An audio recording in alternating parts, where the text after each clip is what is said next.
19व्या शतकामध्ये समाजव्यवस्थेतील आणि धर्मव्यवस्थेतील दोष दूर करण्यासाठी आर्य समाज या संस्थेच्या माध्यमातून ज्यांनी व्यापक समाज सुधारणेची मोहीम हाती घेतली, प्रबोधन चळवळ सुरू केली, असे थोर समाजसुधारक, धर्मसुधारक स्वामी दयानंद सरस्वती आणि दयानंद सरस्वती यांच्या कृतीचा, कार्याचा, विचाराचा आदर्श समोर ठेवून शैक्षणिक क्षेत्रामध्ये एक स्वतःचा स्वतंत्र दबदबा, शैक्षणिक क्षेत्रामध्ये स्वतःचा स्वतंत्र ठसा, स्वतःची स्वतंत्र ओळख, तद्वतच लातूर पॅटर्नचा मूलाधार म्हणून जनक असलेल्या या दयानंद कला महाविद्यालयामध्ये मराठी भाषा आणि वाङ्मय विभागाच्या वतीनं हैदराबाद मुक्तीसंग्राम दिन आणि स्वामी रामानंद तीर्थ मराठवाडा विद्यापीठ वर्धापन दिन याचं औचित्य साधून आयोजित या कार्यक्रमामध्ये व्यासपीठावर उपस्थित या कार्यक्रमाचे अध्यक्ष आणि आमचे गुरुवर्य आदरणीय डॉक्टर गायकवाड सर, उपप्राचार्य डॉक्टर जोशी मॅडम, IQAC समन्वयक डॉक्टर पाटील सर, या कार्यक्रमाच्या समन्वयक डॉक्टर सांगोले मॅडम, संयोजन समितीतील सर्व सदस्य, समोर बसलेले आमचे इतिहासाचे ज्येष्ठ बंधू आदरणीय पारवे सर, कनिष्ठ बंधू खंडागळे सर, ज्यांनी महाराष्ट्र गरजा, जय जय गरज म्हणजे महाराष्ट्र माझा या गीतावर सुंदर अशा प्रकारचं गीत गायलेली सर्व टीम, उपस्थित सर्व शिक्षकवृंद, बंधूंनो आणि भगिनींनो, या महाविद्यालयामध्ये येताना मला एक विशेष आनंद होतो, मनस्वी खूप समाधान होतं. कारण सरांनीच आत्ता सांगितल्याप्रमाणे मी या महाविद्यालयाचा माजी विद्यार्थी राहिलेलो आहे. ज्या बेंचवर आज तुम्ही बसलेला आहात, ज्या खुर्च्यावर आपण बसलेला आहात, त्याच खुर्च्यावर, त्याच बेंचवर एकेकाळी मी बसून माझ्या उज्ज्वल भविष्याची स्वप्न पाहिलेली होती. इथं तासिका अटेंड केलेल्या आहेत, विविध सर्व गुरुवर्यांच्या अध्यापनाचा लाभ मी घेतलेला आहे, तासिका अटेंड केलेल्या आहेत आणि भवंशी स्वप्न पूर्ण होत असताना पुन्हा एकदा मला या महाविद्यालयात इतिहास विषयातल्या एका महत्त्वपूर्ण घटकावर मला माझे विचार, माझं मत मांडण्याची संधी मिळत आहे, हे मी माझं खूप भाग्य समजतो. या महाविद्यालयातील सर्व गुरुवर्य मंडळीचं अध्यापन इतकं दर्जेदार आणि इतकं सकस राहिलेलं आहे की 2 मिनिटही जर तासिकेला विलंब झाला तर आपलं खूप मोठं नुकसान होतं आहे. अशा प्रकारची धारणा, अशा प्रकारची भावना सर्व विद्यार्थ्यांच्या मनामध्ये निर्माण व्हावी, इतकं दर्जेदार आणि सकस अध्यापन माझ्या त्या काळातल्या सर्व गुरुवर्य मंडळीचं राहिलेलं आहे. आणि तोच वारसा नक्कीच आताचं सर्व जनरेशन, नवीन जनरेशनमधील सर्व अध्यापक मंडळी जोपासत आहेत, याचा मला सार्थ विश्वास आहे. मला दिला गेलेला विषय असा आहे की हैदराबाद मुक्ती संग्राम समजून घेताना हा दिला गेलेला विषय आहे. हा विषय प्रतिपादन करताना 3 टप्प्यात याची माहिती देणं हे मी उचित समजतो. की हैदराबाद संस्थानाची पार्श्वभूमी काय आहे, हा एक भाग, ज्यांच्या नावानं आपलं विद्यापीठ सुरू आहे, ज्यांचा त्या विद्यापीठाचा वर्धापन दिन आहे, असे स्वामी रामानंद तीर्थांचं नेतृत्व ह्याला लाभलेलं, आणि तिसरं हैदराबाद स्टेट काँग्रेसचा लढा. अशा 3 टप्प्यातून, तशा अनेक कंगोरे आहेत, परंतु कुठेतरी लिमिटेशन्स घालणं गरजेचं आहे. त्यामुळे या 3 टप्प्यातून मी माझं मत, माझे विचार आपल्याशी शेअर करण्याचा प्रयत्न करतो. आपण ज्या भूमीमध्ये राहतो, मराठवाडा भूमी, ते मराठवाडा मुक्तीसंग्राम हा एक हैदराबाद मुक्तीसंग्रामाचं अंग आहे. हैदराबाद मुक्तीसंग्राम हे भारतीय स्वातंत्र्य लढ्याचं एक अंग आहे. आणि या अनुषंगानं मराठवाडा मुक्तीसंग्राम असेल, हैदराबाद मुक्तीसंग्राम असेल आणि भारतीय स्वातंत्र्य लढा असेल, हे तिन्ही घटक म्हणजे एकाच नाण्याच्या उलट सुलट बाजू आहेत असं म्हणण्यास वाव आहे. किंबहुना इथं हैदराबाद जे ब्रिटिशांचं आगमन भारतीय भूमीत झालं, व्यापार करण्यासाठी आलेले ब्रिटिश यांनी वेळ येताच म्हणजे सत्ता स्थापन केली, व्यापारासाठी आणलेला तराजू टाकून दिला आणि इथली परिस्थितीचं अध्ययन केल्यानंतर इथं सत्ता स्थापन केली. ब्रिटिशांची सत्ता स्थापना हा एक स्वतंत्र भाग अभ्यासाचा होऊ शकेल. या भारतात ब्रिटिशांनी अधिकाधिक ठिकाणी आपलं साम्राज्य प्रस्थापित केलं. त्यांच्या साम्राज्याचे 2 भाग दिसून येतात. ब्रिटिश साम्राज्याचे हैदराबाद मुक्तीसंग्रामाकडे वळण्यापूर्वी ही थोडी पार्श्वभूमी आम्हाला लक्षात घेणं गरजेचं आहे की ब्रिटिशांच्या कारकिर्दीमध्ये, ब्रिटिश राजवटीमध्ये ब्रिटिश साम्राज्याचे 2 प्रकार आपल्याला पाहायला मिळतात. एक आहे ब्रिटिश इंडिया किंवा ब्रिटिश भारत आणि दुसरं आहे संस्थान. या दोन्हीतला मूलभूत भेद असा आहे की जिथं ब्रिटिशांचं प्रत्यक्ष त्यांची सत्ता आहे, ब्रिटिशांचं प्रशासन आहे, ब्रिटिशांची सर्व राजवट आहे, ब्रिटिशांच्या हातात सर्व अधिकार आहे, अशा प्रकारचा जो भूभाग आहे, असा जो भूक्षेत्र आहे, असं जे क्षेत्रफळ आहे, त्याला ब्रिटिश इंडिया किंवा ब्रिटिश भारत म्हटलं गेलेलं आहे. विशेषतः 1919च्या मॉन्टफोर्ड कायद्यामध्ये ब्रिटिशांच्या अखत्यारीतील जो भारत आहे त्याला ब्रिटिश इंडिया किंवा ब्रिटिश भारत असं संबोधलं गेलेलं आहे. आणि दुसरा जो भाग आहे संस्थान. संस्थान म्हणजे इथं एतद्देशीय स्थानिक राजेरजवाड्यांची सत्ता आहे. इथले सत्ताधीश भारतीयच आहेत. परंपरेनं ज्यांच्या हातात सत्ता आलेली आहे ते सत्ताधीश इथले त्या संस्थानाचे अधिपती आहेत, ज्यांना संस्थानिक असं म्हटलं गेलेलं आहे. आणि हे संस्थानिक ब्रिटिशांचे मांडलिक होते. वेगवेगळे करार करून हे संस्थानिक ब्रिटिशांच्या अंकित होते, ब्रिटिशांचे मांडलिक म्हणून राहिलेले होते. आणि या पद्धतीनं हैदराबाद हे एक संस्थान होतं जिथं सत्ता निजामाची होती. निजाम हे ब्रिटिशांचे मांडलिक होते. म्हणजे एका अर्थानं निजामी राजवटीतला जो भूभाग आहे, हैदराबाद एक संस्थान होतं आणि या राजवटीतला जो भूभाग आहे तो निजामाच्या हद्दीत येत होता. परंतु ते ब्रिटिशांचे मांडलिक असल्यामुळं एका अर्थानं या हद्दीतील सर्व जनतेवर दुहेरी अशा प्रकारचं पारतंत्र्य होतं, एक निजामाचं आणि दुसरं ब्रिटिशांचं.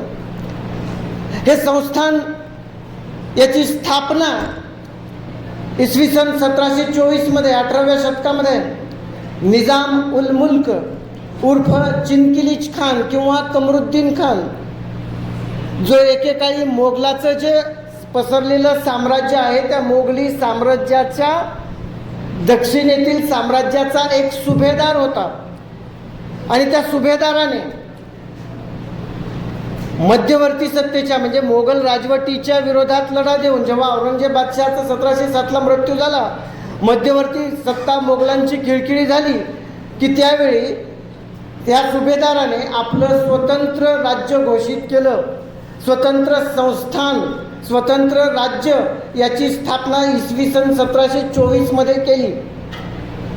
ज्या वेळी इतिहासामध्ये मध्यवर्ती सत्ता खिळखिळ्या झालेल्या आहेत त्यावेळी असे सुभेदारांमधील फुटीरतावादी वृत्ती वाढीस लागून त्यांनी स्वतंत्र राज्याची स्थापना करून स्वतंत्र पद्धतीने कार्यभार पाहायला सुरू केलेली अनेक उदाहरणं जगाच्या इतिहासात दिसून येतात. त्याच्यामुळे मध्यवर्ती सत्ता जितकी बळकट असेल तितकं राष्ट्र बळकट असतं. तर हे संस्थान कमरुद्दीन खानने 1724ला स्थापन केलं. या संस्थानामध्ये एकूण 3 भाषिक प्रदेशांचा समावेश होता. म्हणजे तेलुगू भाषिक तेलंगणाचा किंवा आंध्राचा भाग, त्याचे 8 जिल्हे या संस्थानामध्ये होते. मराठी भाषिक आपला मराठवाडा हा त्यांच्याच हद्दीत होता. 5 जिल्हे त्यावेळेसचे होते जे आता 8 जिल्हे आहेत. जिल्ह्याचा विस्तार होऊन 5 जिल्ह्याचा विस्तार होऊन जे 8 जिल्हे झालेले आहेत. तो मराठी भाषिक आपला प्रदेश ज्या भूमीमध्ये आपण वास्तव्य करतो आहोत ती मराठवाडा भूमी 5 जिल्हे आणि कर्नाटकातले कानडी भाषिक 3 जिल्हे अशा 16 जिल्ह्यांचं हे जवळपास 84,000 चौरस मैल क्षेत्रफळ असलेलं हे संस्थान होतं. आणि या संस्थानामध्ये म्हणजे जवळपास 1724 ते 1948 हा या संस्थानाचा या निजाम राजवटीचा कालखंड आहे. ही निजाम राजवट 225 वर्ष इथं अस्तित्वात होती. एकूण 11 निजाम या 225 वर्षाच्या कारकिर्दीत सत्तेवर येऊन गेले. अर्थातच पहिला निजाम उल मुल्क किंवा कमरुद्दीन खान किंवा चिंकिलिज खान यांना जो संस्थापक आहे त्याच्या कारकिर्दीपासून ते शेवटचा निजाम मीर उस्मान अली खान ज्याची कारकीर्द 1911 ते 1948 अशा प्रकारची कारकीर्द आहे. ह्या 7 निजामाच्या कारकिर्दीमध्ये 5वा निजाम अफजल उद्दौला याचा कारकिर्दीत दिवाण होता. या राज्याचा या संस्थानाचा दिवाण होता सालार जंग.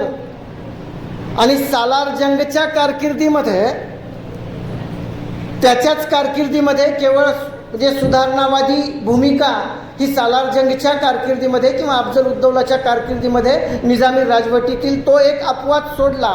म्हणजे तो सुधारणावादी होता, जनतेला हक्क अधिकार बहाल करणारा होता, पूर्णतः सुधारणावादी दिवाण होता. परंतु 7व्या निजामाच्या कारकिर्दीत जर आम्ही लक्षात घेतलं, मीर उस्मान अली खान याच्या कारकिर्दीत जर आम्ही लक्षात घेतलं किंवा एकूणच 7 निजामाच्या कारकिर्दीतला जर आम्ही अभ्यास केला, इतिहास लक्षात घेतला, तर इथल्या जनतेवर प्रचंड अशा प्रकारचे निर्बंध लादले गेलेले होते. अपवाद सालार जंगच्या कारकिर्दीचा, अफजल उद्दौलाच्या कारकिर्दीचा सोडला तर प्रचंड मोठ्या प्रमाणात निर्बंध लादलेले होते. अनेक वेगवेगळ्या प्रकारची सक्ती होती, अन्याय अत्याचाराचं साम्राज्य होतं. राजकीय निर्बंधामध्ये सभा संमेलन घेता येत नव्हती, वृत्तपत्राची मुस्कटदाबी होत होती, वृत्तपत्रांना स्वातंत्र्य कुठल्याही प्रकारचं नव्हतं. धार्मिकदृष्ट्या सुद्धा अनेक निर्बंध लादले गेलेले होते. नवीन मंदिर स्थापन करायचं नाही, म्हणजे नवीन मंदिर उभारायचं नाही, जुन्या मंदिराचा जीर्णोद्धार करायचं नाही. जर मोहरमच्या कारकिर्दीमध्ये मोहरमचे या सणाच्या वेळी हिंदूंचे सण आले तर ते सण म्हणजे सणाच्या वेळी वाद्य वाजवायचे नाही. धार्मिक निर्बंध अशा प्रकारचे होते, राजकीय निर्बंध होते, आर्थिक निर्बंध वेगवेगळ्या कराच्या माध्यमातून लादले गेलेले होते. असे अनेक निर्बंध त्या जनतेवर लादले गेलेले होते. आणि जिथं निर्बंध असतात, जिथं बंधनं असतात, तिथं आपोआपच माणसाची सहज प्रवृत्ती असते की त्या बंधनातून मुक्त होण्याचा तो प्रयत्न करतो, त्या निर्बंधातून मुक्त होण्याचा प्रयत्न करतो. स्वातंत्र्य हे जे नैसर्गिक अधिकार आहे स्वातंत्र्याचा, तो नैसर्गिक अधिकार मिळवण्याचा, स्वातंत्र्य मिळवण्याचा प्रयत्न करतो. तशाच प्रकारचे प्रयत्न जगाच्या इतिहासामध्ये झालेले दिसून येतात. जिथं जिथं पाश्चात्यांचं साम्राज्य आहे, अगदी 18व्या-19व्या शतकाचा जर आम्ही इतिहास लक्षात घेतला तर पाश्चात्याचं आगमन आशिया आफ्रिका खंडात झालेलं आहे व्यापाराच्या निमित्तानं. आणि अनेक देशामध्ये पाश्चात्यांच्या वेगवेगळ्या राष्ट्रांची इथं सत्ता स्थापन झाली, इथं साम्राज्य स्थापन झाली. आणि त्या साम्राज्याच्या विरोधामध्ये, त्या निर्बंधाच्या विरोधामध्ये स्वातंत्र्य लढे या आशिया आणि आफ्रिका खंडामध्ये 19व्या शतकात मोठ्या प्रमाणात लढले गेलेले आहेत. त्यापैकीच एक भारतीय स्वातंत्र्य लढा आहे, त्यापैकीच एक हैदराबाद मुक्तीसंग्राम आहे किंवा त्याचंच एक अंग म्हणजे मराठवाडा मुक्तीसंग्राम आहे. 7व्या निजामाच्या कारकिर्दीमध्ये एखादी संस्था, एखादं राज्य, या राज्याला, एखाद्या संस्थेला जर विषारी सल्लागार लाभले असतील तर ती संस्था अधिक काळ टिकत नाही, त्या संस्थेचं अधःपतन होतं, ती संस्था, ते राज्य लयाला जातं. हाही एक जगाचा इतिहास आणि नियम आहे.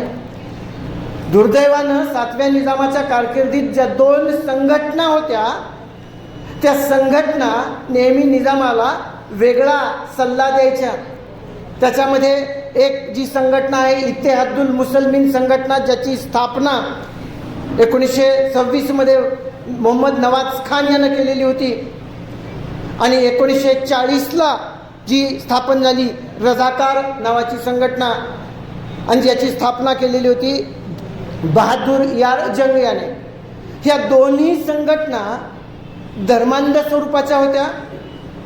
विशेषतः राज्यकर्त्यांना अशा प्रकारचे विषारी सल्ले देऊन आपलं अस्तित्व स्वतंत्र ठेवू इच्छिणाऱ्या ह्या संघटना होत्या. आणि त्या संघटनेच्या अपप्रचाराला, त्याच्या सल्ल्याला बळी पडून जेव्हा राज्यकर्ता धोरण आखतो तेव्हा कशी संकटं निर्माण होतात त्याचं एक उत्तम उदाहरण म्हणजे मीर उस्मान अली खान. आणि मीर उस्मान अली खाननं मग तशाच प्रकारची धोरणं राबवली की जी त्या राज्याला नाशाप्रत घेऊन जाणारी ठरली. विशेषतः ब्रिटिश राजवटीमध्ये ब्रिटिशांनी 18 जुलै 1947ला एक कायदा पास केला, भारतीय स्वातंत्र्याचा कायदा. आणि ब्रिटिश किंवा पाश्चात्य राष्ट्रांचं हे एक वैशिष्ट्य राहिलेलं आहे, ही एक त्यांची क्रूर नीती राहिलेली आहे की जिथं जिथं ते जातील तिथं तिथं संघर्ष कसा पेटता राहील. वेगवेगळ्या जमातीमध्ये त्यांचं म्हणजे इथलं धोरणच फोडा झोडा आणि राज्य करा अशा प्रकारचं धोरणच राहिलेलं आहे. डिवाइड अँड रूल ही पॉलिसीच राहिलेली आहे.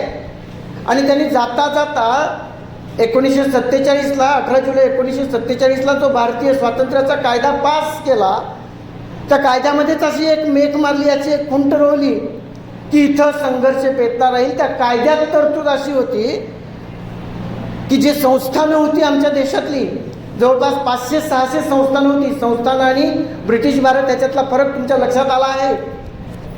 तर संस्थानं 500-600 होती. स्वातंत्र्य ज्यावेळी समोर दिसू लागलं त्यावेळी छोटी मोठी अनेक संस्थानं भारतीय संघराज्यात विलीन झाली. परंतु 3 संस्थानाचा जो प्रश्न चिघळत राहिला त्याच्यामध्ये हे एक हैदराबाद संस्थान आहे, त्याच्यामध्ये एक काश्मीर संस्थान आणि जुनागडचं संस्थान, असे 3 संस्थानाचा प्रश्न चिघळत होता. प्रस्तुत विषयाच्या अनुषंगाने आपल्याला फक्त हैदराबाद मुक्ती संग्रामाच्या घडामोडी पाहावयाच्या आहेत, तो इतिहास आपल्याला लक्षात घ्यावयाचा आहे. त्यांनी असं स्वातंत्र्य दिलं त्या संस्थानिकांना, ब्रिटिश सरकारने, की संस्थानिकांना जर स्वतंत्र राहायचं असेल तर ते स्वतंत्र राहू शकतात.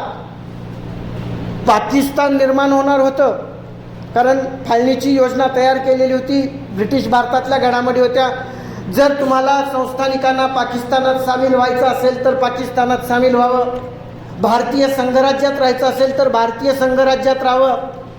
आणि किंवा तिसरा मुद्दा जो अतिशय घातक होता तो म्हणजे तुम्हाला जर स्वतंत्र राहायचं असेल तर स्वतंत्र सुद्धा राहता येईल.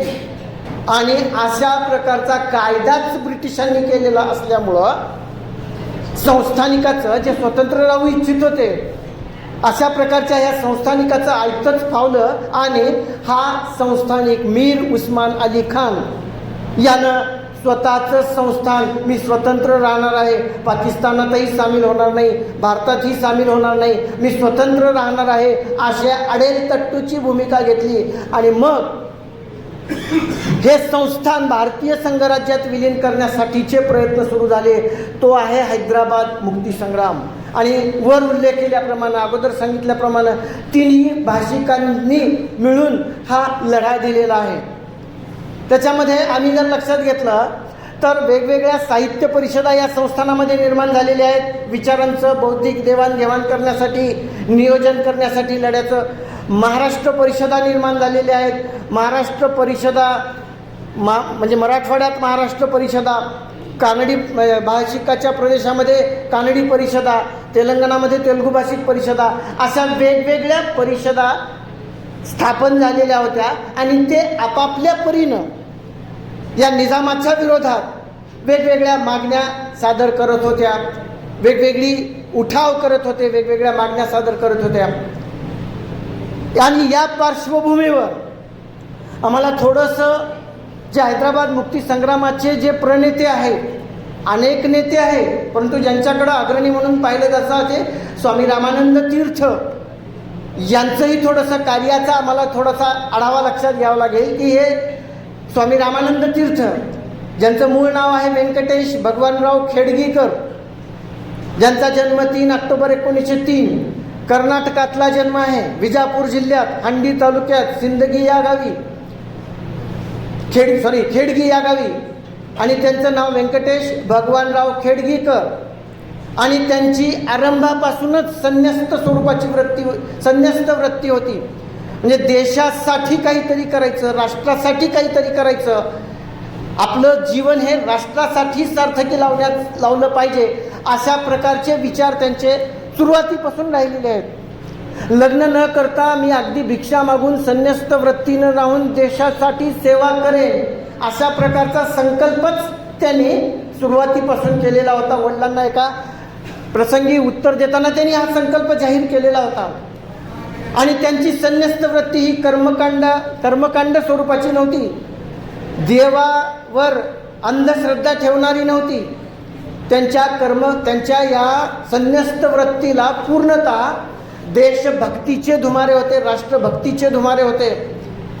सोलापूर या ठिकाणी ते वैष्णव पंथीय ब्राह्मण असून सुद्धा सोलापूर या ठिकाणी एक मध्वाचार्यांचा प्रोग्राम होता, जिथं मुद्रा घेतल्या जातात आजही ब्राह्मण समाजामध्ये तप्त अशा प्रकारच्या मुद्रा. तर त्या मुद्रा घेण्याच्या कार्यक्रमाला, त्या उपक्रमाला त्यांनी विरोध दर्शवलेला आहे. म्हणजे त्यांचा संन्यासी भूमिका, त्यांची संन्यस्त भूमिका ही कर्मकांडाकडे न घेऊन जाणारी नव्हती, तर ती केवळ आणि केवळ देशभक्तीपर आणि राष्ट्रभक्तीपर अशा प्रकारची त्यांची संन्यस्त वृत्ती होती. त्यांच्या कारकिर्दीमधल्या काही प्रेरक घटनाही इथं मला सांगणं थोडंसं उचित वाटतं, की ते शैक्षणिक कालावधीतच भावी व्यक्तिमत्वाची कसं बीजं रुजली जातात.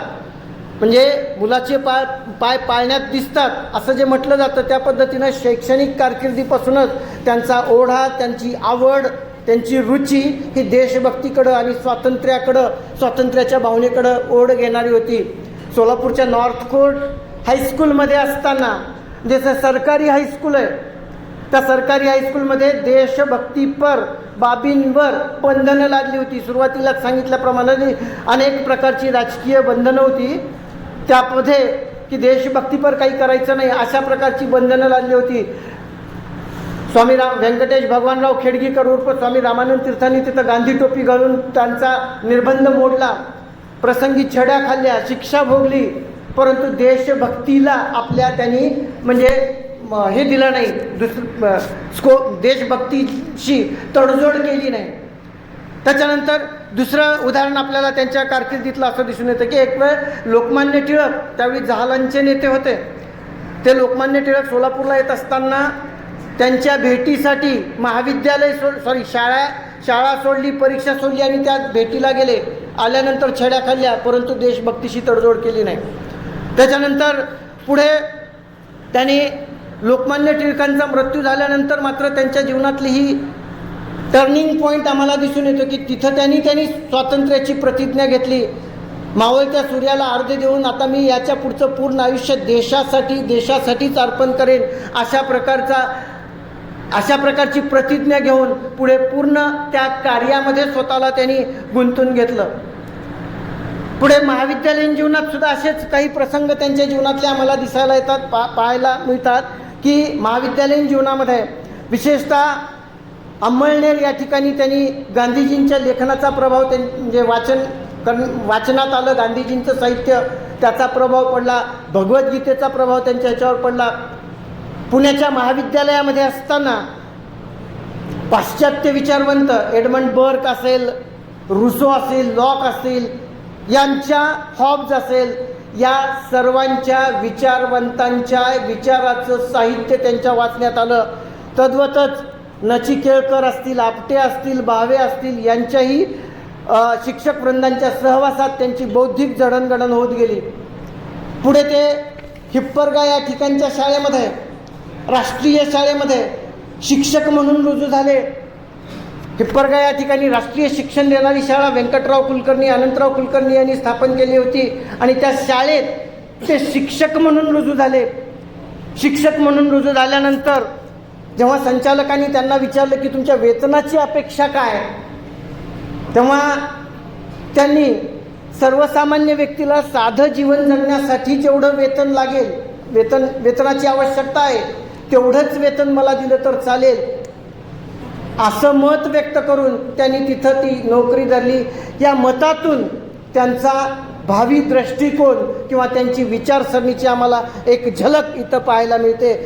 त्याच्यानंतर तिथं असतानाच म्हणजे हिप्परगा या ठिकाणी असतानाच स्वामी नारायण तीर्थ यांच्याकडून त्यांनी संन्यास दीक्षा घेतली आणि व्यंकटेश भगवानराव खेडगीकर यांचं रूपांतर स्वामी रामानंद तीर्थ याच्यात झालं. आणि हेच स्वामी रामानंद तीर्थ पुढे या लढ्याचे अग्रणी ठरलेले आहेत. स्वामी रामानंद तीर्थ हिप्परगा, अंबाजोगाई या ठिकाणच्याही राष्ट्रीय शाळेत त्यांनी शिक्षक म्हणून कार्य केलं. अंबाजोगाईच्या शाळेमध्ये शिक्षक म्हणून पाहत असताना त्यांनी एक घटना अशी आहे की त्या शाळेला, योगेश्वरी नूतन विद्यालयाला त्यांनी हायस्कूलची मान्यता मिळवून आणली. 7वीपर्यंतचं जी शाळा होती त्या 7वीपर्यंतच्या शाळेला फक्त एक 8वीचा वर्ग मान्यता मिळवून आणला. वरवर पाहता याच्यात काही मोठेपण आहे असं आपल्याला आज भासणार नाही की एखाद्या शाळेचा एखादा वाढीव वर्ग फक्त मिळवला आहे. परंतु त्या कालखंडाचा जर विचार केला, ज्या काळामध्ये निजामाची सत्ता होती, निजामाचे निर्बंध होते, उर्दू भाषेची शिक्षणातून सक्ती केली जायची, प्रचंड अशा प्रकारचे सक्ती, वेगवेगळ्या प्रकारची निर्बंध अशा प्रकारचे होते. त्या वातावरणात पंतप्रधान अकबर हैदरी यांच्याकडून 8वीची मान्यता मिळवून घेणं ही साधी गोष्ट नव्हती. ती त्यांनी साध्य केली. आणि ही घटनासुद्धा त्यांनी स्वतः लिहून ठेवलेलं आहे की आता आपण कोणत्याही प्रकारची टक्कर या राजवटीशी देऊ शकतो आता असा विश्वास त्यांच्या मनामध्ये निर्माण झाला. आणि त्या पद्धतीनं त्यांनी मग त्यांचं पुढचं कार्य राहिलेलं आहे. दरम्यान आता इकडं हैदराबाद संस्थानामध्ये निजामाच्या विरोधात लढा देण्यासाठी हैदराबाद स्टेट काँग्रेसची स्थापना झाली. 29 जून 1938ला हैदराबाद स्टेट काँग्रेस. ज्या पद्धतीनं ब्रिटिशांच्या विरोधात लढा देण्यासाठी इंडियन नॅशनल काँग्रेसची 1885ला स्थापना झालेली होती, त्याच पद्धतीनं ही हैदराबाद स्टेट काँग्रेसची 1938ला स्थापना झाली. आणि या पद्धतीचं मग मार्गक्रमण या हैदराबाद स्टेट काँग्रेसचं राहिलेलं आहे. साधर्म्य लक्षात घेतलं तर आमच्या लक्षात येईल की जसं इंडियन नॅशनल काँग्रेसचा ब्रिटिशांच्या विरोधात लढा होता, त्याचेही 2-3 टप्पे, मवाळ चळवळ, जहाल चळवळ, गांधीयुगातल्या असहकार चळवळ, सविनय कायदेभंग चळवळ असं चळवळी दिसून येतात. तसंच इथं हैदराबाद स्टेट काँग्रेसचा सुरुवातीचा लढा हा मवाळ पद्धतीनंच चालणारा होता. मवाळ याचा अर्थ म्हणजे अर्ज विनंत्या करून, शिष्टमंडळ पाठवून, प्रस्ताव दाखल करून, आपल्या मागण्या मान्य करून घेण्याची जी प्रणाली आहे, जबाबदार राज्य पद्धती, जी मागणी निजामी राजवटीमध्ये निजामाच्या अखत्यारीत राहून, निजामाच्या कायद्याचं पालन करून आम्ही स्वातंत्र्यासाठी काहीतरी प्रयत्न करत राहिले, ही मवाळ प्रणाली होती. स्वामी रामानंद तीर्थ असतील, आनंदकृष्ण वाघमारे असतील किंवा गोविंदभाई श्रॉफ यांच्यासारख्या जहाल नेत्यांना ही पद्धत योग्य वाटत नव्हती. कायदेभंग करावा, आंदोलन करावं, मोठ्या प्रमाणात निषेध करावा, सत्याग्रह करावा, अर्ज विनंत्या करून स्वातंत्र्य मिळणार नाही आम्हाला, अशा प्रकारची भूमिका या जहालांची होती. परंतु आरंभी या संस्थेवर, या स्टेट काँग्रेसवर, हैदराबाद स्टेट काँग्रेसवर पूर्णतः मवाळांचं प्राबल्य होतं. आणि मवाळांनी ही आरंभी संघटना हाताळलेली होती. दरम्यानच्या काळात हंगामी समितीची स्थापना केली. रामकिशन धूत यांच्या नेतृत्वाखाली. मवाळांचा प्रभाव होता, जहालांना जाणीवपूर्वक टाळलेलं होतं. आणि पुढे या हैदराबाद स्टेट काँग्रेसवर प्रामुख्याने 9 सप्टेंबर 1938ला म्हणजे हैदराबाद स्टेट काँग्रेसच्या घटनेवर शिक्कामोर्तब होणार होतं. तेव्हा या निजाम सरकारने 9 सप्टेंबर 1938ला संघटनेची, संस्थेची घटना तयार होणार होती, शिक्कामोर्तब होणार होतं, तर तेव्हाच 8 सप्टेंबर 1938लाच या संघटनेवर, या संस्थेवर त्यांनी बंदी घातली. आणि बंदी घातल्यानंतर म्हणजे हैदराबाद स्टेट काँग्रेसच्या संघटनेवर बंदी घातल्यानंतर पुढे जहालांना वाव मिळाला. संघटनेवर घातलेल्या बंदीमुळं ह्या जहालांचं नेतृत्व पुढे आलं.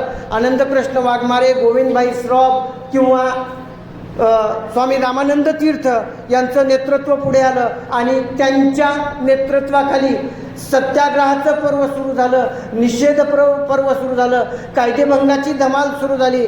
त्याच्यामध्ये एक स्वामी रामानंद तीर्थांनी म्हणजे ऑक्टोबर 1938मध्ये सत्याग्रह केला.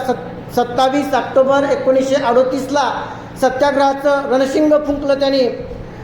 आणि त्यावेळी राजवटीच्या विरोधात, निजामाच्या विरोधात सत्याग्रह केला म्हणून त्यांना अटक केली.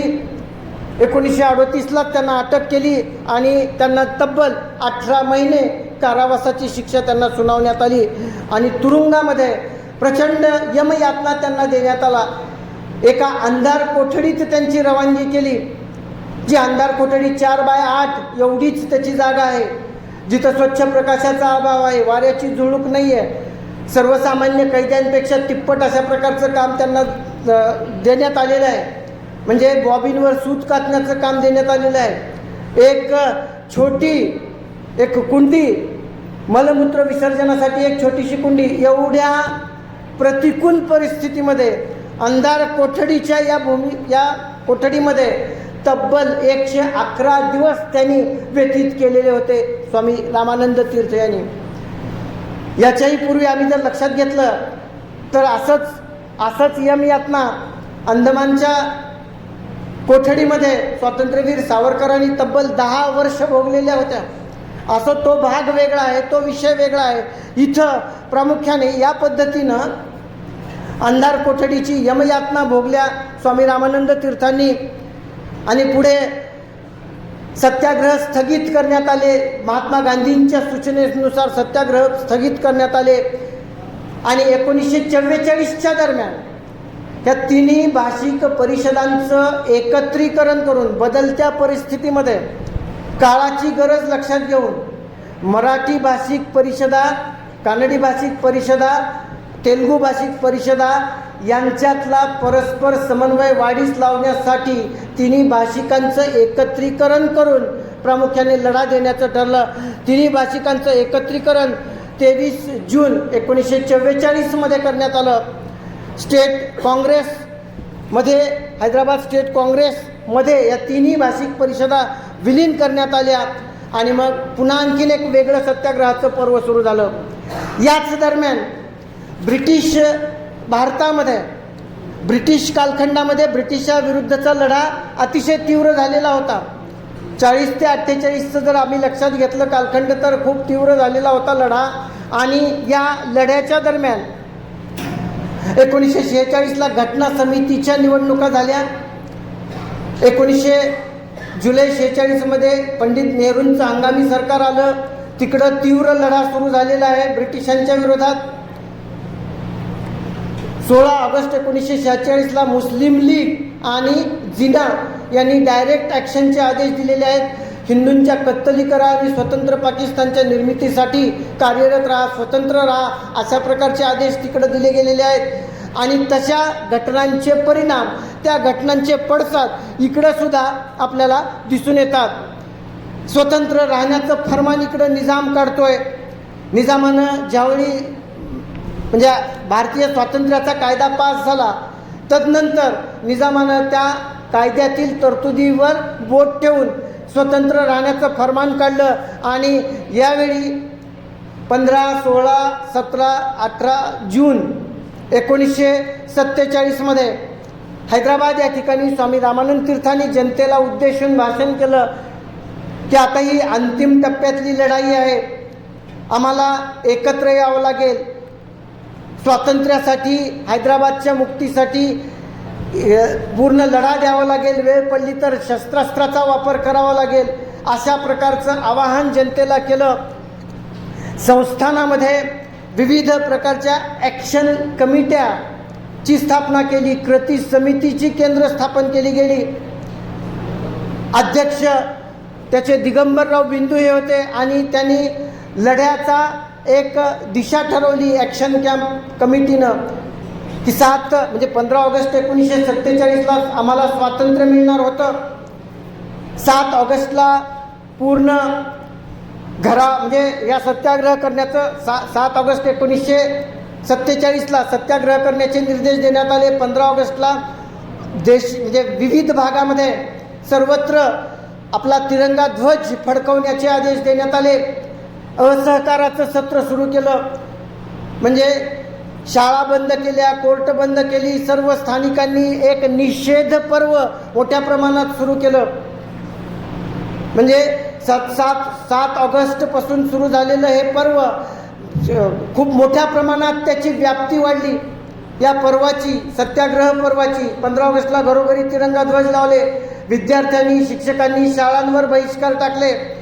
वकिलांनी कोर्टावर बहिष्कार टाकले. शेतकऱ्यांनी तप्त उन्हामध्ये कुऱ्हाडी घेऊन शिंदीची बनच्या बन उद्ध्वस्त केली आणि निजाम सरकारला कोंडीत पकडण्याचा प्रयत्न केला. आणि जेवढ्या प्रमाणात ह्या सत्याग्रहींच्या कारवाया वाढत जातील तेवढ्या प्रमाणात निजामाची दडपशाही ही सुद्धा वाढत होती. निजामाचं प्रचंड दडपशाही वाढली आणि यानुसार मग ह्या दडपशाहीला उत्तर देण्यासाठी, निजामाच्या वाढत्या दडपशाहीला उत्तर देण्यासाठी जिल्हानिहाय, जिल्ह्याच्या सरहद्दीवर सशस्त्र कॅम्प्स उभारण्यात आले. अहिंसात्मक सत्याग्रहाच्या पद्धतीनं सुरू झालेला लढा, ब्रिटिशांच्या विरोधात ज्या पद्धतीनं सशस्त्र लढे सुरू झालेले होते तसेच सशस्त्र लढे संस्थानाच्या भूमीमध्ये 5 जिल्ह्याच्या सरहद्दीवर 5 प्रकारच्या सशस्त्र कॅम्प्सची निर्मिती करण्यात आली. त्याच्यामध्ये आपल्या उस्मानाबाद जिल्ह्याचा कॅम्प हा सरहद्दीवर सोलापूरला होता. संस्थानाच्या अंतर्गत नाही, संस्थानाच्या सरहद्दीवर तो आहे ब्रिटिश भारतामध्ये. उस्मानाबाद जिल्ह्याच्या सशस्त्र कॅम्पचं केंद्र सोलापूरला होतं. परभणी जिल्ह्याचं वाशिमला होतं. औरंगाबाद जिल्ह्याचं मनमाडला होतं किंवा सध्याच्या संभाजीनगरचं मनमाडला होतं. आणि नांदेड जिल्ह्याचं केंद्र उमरखेडला होतं. अशा प्रकारचे वेगवेगळ्या ठिकाणी सशस्त्र कॅम्प्स उभा करण्यात आले.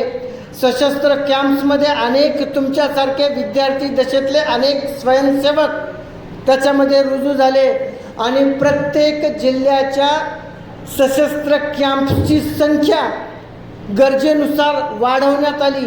एका जिल्ह्याचा सशस्त्र कॅम्प्स, त्याचे सब कॅम्प्स, असे अनेक सशस्त्र कॅम्प्स निजामी राजवटीच्या विरोधात लढा देण्यासाठी तयार होते.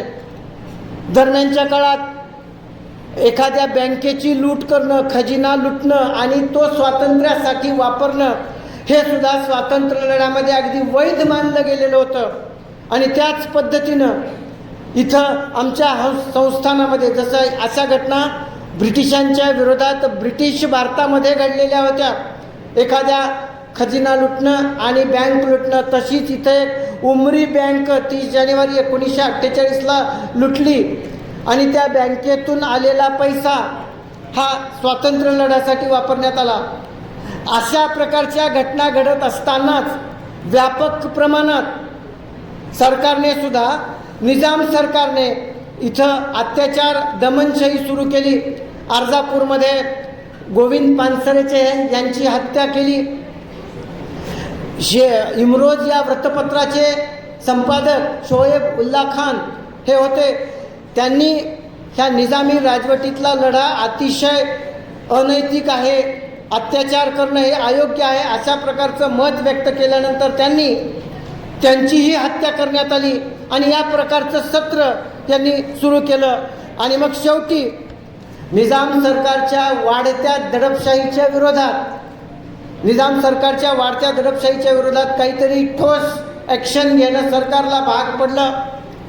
सरकारने संस्थानातली ही वस्तुस्थिती, संस्थानातली परिस्थिती या जनतेवर होत असलेले अन्याय अत्याचार याच्याबद्दलची माहिती स्वामी रामानंद तीर्थांनी दिल्लीला जाऊन सांगितली आणि मग सरकारने या भूभागामध्ये पोलीस ॲक्शन करण्याचा निर्णय घेतला, संस्थानामध्ये निर्णय घेतला आणि 13 सप्टेंबर 1948ला संस्थानामध्ये 5 ठिकाणाहून सेंट्रल आमचं लष्कर घुसलं. त्याच्यामध्ये म्हणजे ते 5 संस्था म्हणजे विजयवाडा, कर्नूल, औरंगाबाद, सोलापूर अशा 5 वेगवेगळ्या भागातून संस्थानाच्या हद्दीत आमचं लष्कर घुसलं आणि त्या लष्कराने 17 सप्टेंबर 1948ला हैदराबाद हा मुक्त म्हणजे हैदराबाद संस्थाने मुक्त झालं. निजाम मीर उस्मान अली खानने शरणागती पत्करली आणि 17 सप्टेंबर 1948ला म्हणजे 109 तास ही कारवाई चालली. 13 सप्टेंबर 1948ला पहाटे 4 वाजता कारवाई सुरू झाली. ती 17 सप्टेंबर 1948ला 5 वाजता कारवाई संपुष्टात आली. लेफ्टनंट जनरल राजेंद्र सिंहजी यांच्या नेतृत्वाखाली वेगवेगळ्या तुकड्या वेगवेगळ्या भागातून संस्थानात शिरल्या आणि हे संस्थान हे मुक्त केलं निजामाच्या राजवटीतून. अशा प्रकारचा हैदराबाद मुक्तीसंग्रामाचा एक स्वतंत्र अध्याय आहे. हैदराबाद मुक्तीसंग्रामाचे अनेक कंगोरे आहेत. आर्य समाजी चळवळ हा एक स्वतंत्र अध्याय होऊ शकतो. विद्यार्थ्यांची वंदे मातरम चळवळ हा एक स्वतंत्र अध्याय होऊ शकतो. महाराष्ट्र परिषदा हा एक स्वतंत्र अध्याय होऊ शकतो. साहित्य परिषदा हा एक स्वतंत्र अध्याय होऊ शकतो. या सर्वांच्या सामूहिक प्रयत्नातून अशा प्रकारचं हैदराबाद संग्राम यशस्वी झाला आणि 17 सप्टेंबर 1948ला हे 16 भाषिक जिल्हे जे आहेत ते भारतीय संघराज्यात विलीन झाले. असा हा अतिशय रोमहर्षक अनेकांच्या त्यागातून आकारास आलेला हा स्वातंत्र्याचा दिवस आहे. आणि या आमच्या मागच्या पिढीनं प्रचंड यातना सोसलेल्या आहेत, प्रचंड त्याग सोसलेला आहे. संसारावर अगदी स्वतःच्या कुटुंबावर संसारावर म्हणजे तुळशीपत्र ठेवून अनेक योद्ध्यांनी, अनेक वीरांनी, अनेक युवकांनी त्याग दिलेला आहे. तेव्हा आम्हाला हा दिवस पाहण्याचं भाग्य लाभलेलं आहे. दुसरी गोष्ट, आता वर्तमानामध्ये आम्ही ज्या लोकशाहीमध्ये राहतो आहोत, जी लोकशाही आताची आहे, 24व्या लोकसभेमध्ये 543 खासदारांपैकी जवळपास 252 खासदारांवर म्हणजे त्या खासदारांची पार्श्वभूमी गुन्हेगारी स्वरूपांची आहे. Association for democratic research ADR या संस्थेचा अहवाल असा आहे की एकूण खासदारांपैकी लोकसभेतल्या एकूण लोकप्रतिनिधीपैकी 46% प्रतिनिधी हे गुन्हेगारी पार्श्वभूमीचे आहेत. 27 जणांवर म्हणजे महिलांचे शोषण, खुनाचा प्रयत्न, अपहरण अशा प्रकारचे म्हणजे आरोप आहेत. 170 जणांना दोषी ठरवलेला आहे. अशा प्रकारचे जर नेते आता संसदेत बसणार असतील, विधानसभेत बसणार असतील तर येणारा काळ खूप डेंजर आहे. त्याच्यामुळं वेळीच आपण सावध असलं पाहिजे. आमच्या स्वातंत्र्यापूर्वीच्या जो त्याग आहे, जी संन्यस्त वृत्ती स्वामी रामानंद तीर्थासारखी किंवा अन्य सर्व नेत्यांची होती, ते कुठंच आता म्हणजे तो आदर्श जोपासणं आम्ही इथं गरजेचं आहे. किंबहुना त्यासाठी चांगले प्रतिनिधी निवडणं, चांगले प्रतिनिधी आम्ही विधानसभेमध्ये असेल, संसदेमध्ये असेल असं पाठवणं हे आमचं कर्तव्य आहे. तुम्ही सर्व वोटर आहात. वोटच्या नावाखाली काय राजकारण चालतं आहे, धर्माच्या नावाखाली काय राजकारण चालतं आहे, भाषेच्या नावाखाली काय राजकारण चालतं आहे, समाजामध्ये कसा द्वेष भावना वाढीस लावण्याचे प्रयत्न चालू आहेत, हे आपण सर्व उघड्या डोळ्यांनी पाहतो आहोत. आम्ही एवढंच या स्वातंत्र्य संग्रामातील नेत्यांचा, स्वातंत्र्य संग्रामातील वीर पुरुषांचा एवढाच आदर्श लक्षात ठेवला पाहिजे. आम्ही आमची सद्सद विवेक बुद्धी जागृत ठेवून आम्हाला फूल नाही फुलाची पाकळी या भूमिकेतून आम्हाला देशासाठी काहीतरी करता येईल का याचा विचार करून त्या पद्धतीनं कार्यरत राहिलं पाहिजे. एवढंच मी अपेक्षा आपल्या सर्वांकडून व्यक्त करतो. पुन्हा एकदा इथं मला इथं बोलण्याची संधी दिली आणि मला माझे विचार मांडण्याचे भाग्य लाभलं, याबद्दल मी या महाविद्यालयाचा ऋणी आहे. धन्यवाद.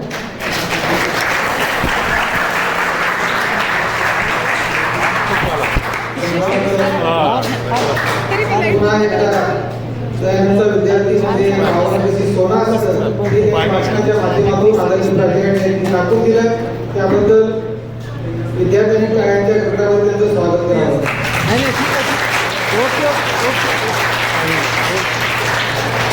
त्यानंतर आभार प्रदर्शन करण्यासाठी मराठी विभागातील प्राध्यापक